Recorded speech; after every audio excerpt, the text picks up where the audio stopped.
Kanina sinasabi, sa lahat ng mga tinanong ko, si Peter Lim ang pinakamalaking drug lord dito sa Visayas. Sabi ni Espinido, sabi ni Kerwin Espinosa, sabi ni General De La Rosa. O ngayon, andito siya, kakamayan niya si President Duterte mismo. I am not ready to make a judgment dahil picture yan. Then wag din natin gagamitin itong kay Senator De Lima. Otherwise, kung gagamitin natin itong guilt by picture taking, aba, huli na natin si President Duterte. Kasi pinakamalaking drug lord, yung kakamayan niya. Totoo yun, ano? May picture si President Duterte kasama si Peter Lim, si Senator De Lima, may picture kay Kerwin sa Baguio. Ang kabahan lang, may statement si Kerwin, under oath, may statement si Ronnie Dayan, nagtugma, na may perang binibigay, napapunta kong kanino. Ngayon, kung si Peter Lim ay magbibigay ng affidavit na nagbigay siya ng pera kay Secretary Bongo at may statement din si Secretary Bongo at na ito'y binibigay niya kay Presidente Duterte, I think an impeachment proceeding is in order. Pero wala tayo dun hindi ba? I'm speaking not as an enabler and an apologist of President Duterte. In fact, I criticize when there's need to criticize. Ulitin ko, kung makakuha tayo ng pahayag, sinumpa ang salaysay ni Peter Lim na siya nagbibigay ng pera kay Bongo at si Bongo naman meron din pahayag na yung tinanggap niya yung pera at binigay niya kay President Duterte, then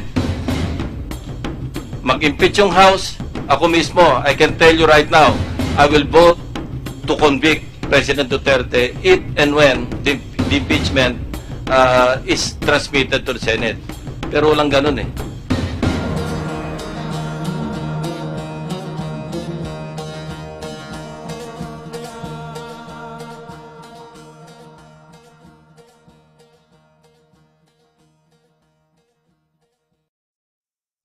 Sir, si President Duterte, sabi po niya hindi daw niya papayagang makulong yung mga police na involved dun sa killing of Mayor Espinosa.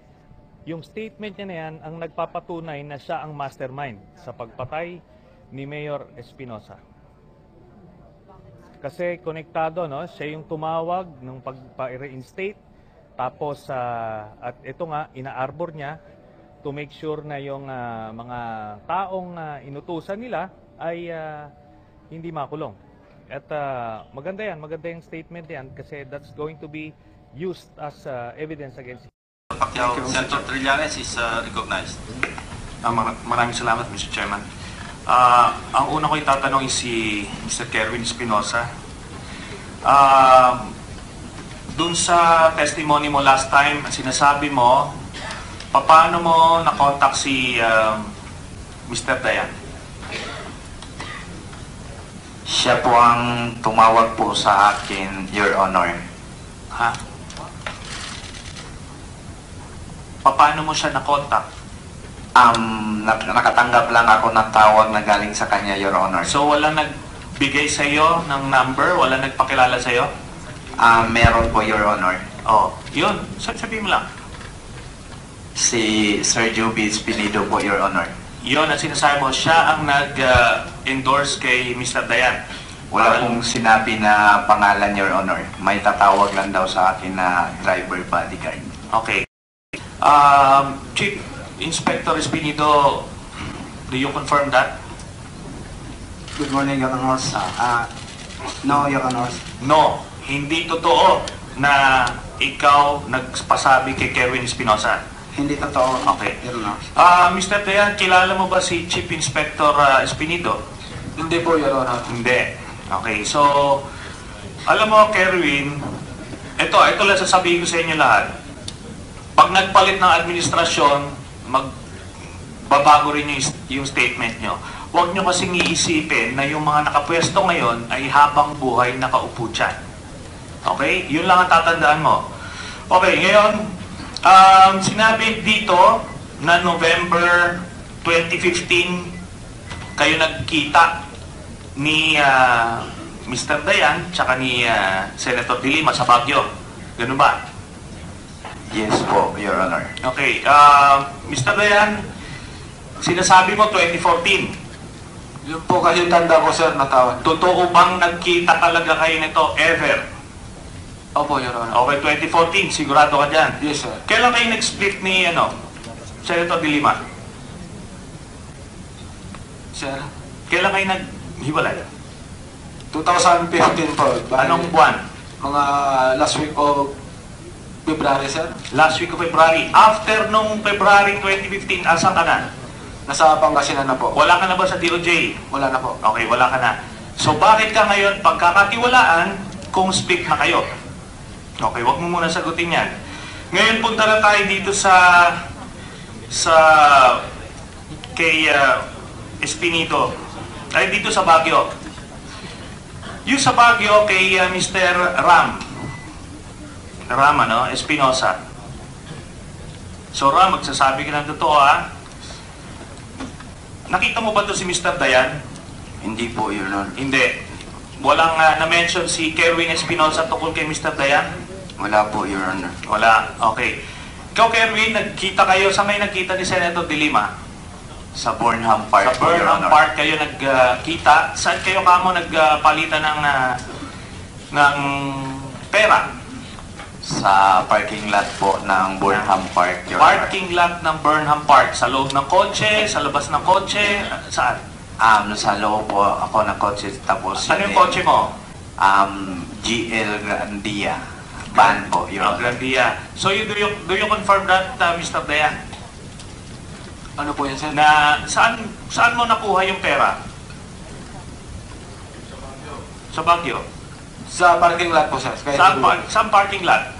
Sa malapit sa Burnham Park po, sir. So, ano doon? Doon sa gilid lang ng daan? Sabihin mo kung ano. Parang nagtabi na lang po yung sasakyan namin, sir. Tapos inabot lang sa yung pera. Yes, Your Honor. Hindi ka na pumasok sa kotse. Hindi na po. Okay. So, ayusin yung script kasi talagang buhol-buhol. Ngayon, 2015, November, bakit ka nagbigay ng pera kay Senator De Lima? Mr. Espinosa. Para po sa ko na Protection. at saka yung para sa pondo, para sa eleksyon po, Okay, Your Honor. pero primarily protection, di ba? Opo, Your Honor. Alam mo ba na resigned na siya noon? Nung panahon na yun, as DOJ?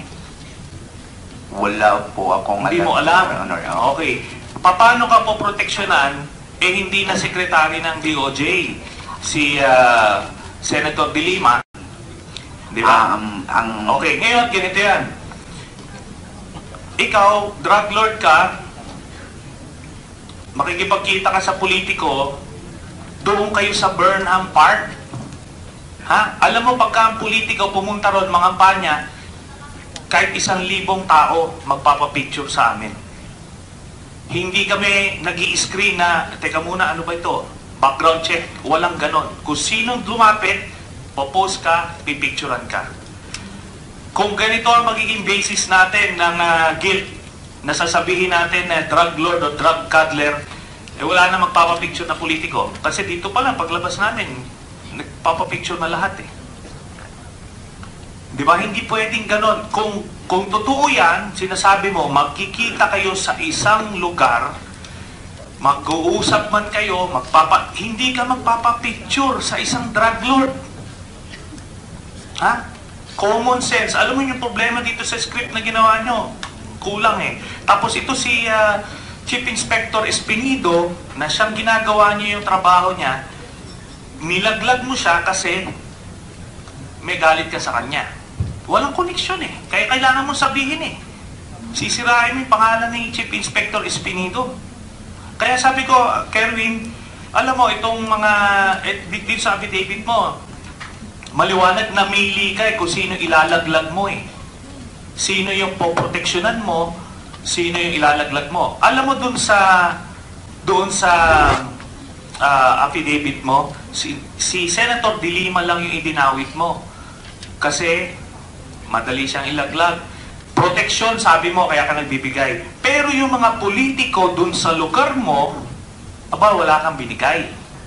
Pero dun sa kay Chief Inspector Espinido, by the way, Mr. Chairman, can we have a copy of the Blue Book of of the late Mayor Espinosa para makita natin talaga. Joey. Yes, Your Honor. So, pakisubmit dito, no? Para magkaalam. Kasi lumalabas yung credibility mo, credibility ni Chief Inspector Espinido, tsaka credibility ni Mr. Dayan. Ako naiintindihan ko yung lugar mo, alanganin niya. Kaya kailangan mong i-please yung mga humahawak sa'yo. Pero it will not save you. It will not save you, Kerwin. Sinasabi ko sa'yo, pagka nagpalit yung administrasyon at sasabihin sa'yo, sige nga, sabihin mo yung totoong kwento, sasabihin mo yan. Di ba, Kerwin? Sinabi ko lang po yung totoo, Your Honor. Oo, Kasi kaso- nandito na po ako, Oo. yung buhay ko. Oh, yun na nga. Naintindihan ko, yung tatay mo pinatay. Kaya kailangan makikisama ka, di ba? Pero pinipili mo kung sino yung ilalaglag mo eh. Marami kang hindi sinabi doon. Marami kang hindi sinabi doon. Okay, ngayon, mag-digress lang ako, ano? Ikaw ba yung grupo mo nung nagtutulak ka sa Region 8? Region 8 ba yung teritoryo mo? Hindi po lahat sa Region 8 po, Your Honor. Ano lang? May mga particular na area lang po yung Leyte? Leyte na binibigyan. Southern Leyte? Dito lang part, banda. Particular lang po, halimbawa, Ormoc, Okay. Baybay, ganyan. Sige, meron ka bang meron ba kayong factory doon? Wala po, Your Honor. So, kumukuha ka lang ng Shabu. ng shabu. Sino pinagkukuhanan mo? Si Lovely Impal Adam at saka si Peter Ko at kasi nung buhay pa si Jaguar Diaz po, Your Honor. So, na-mention mo last time si Peter Lim. Opo, Your Honor. O, ba't hindi mo sinasabi? Di ba? Sa source mo rin siya. Namin ni dalawa ni Jaguar, Your Honor.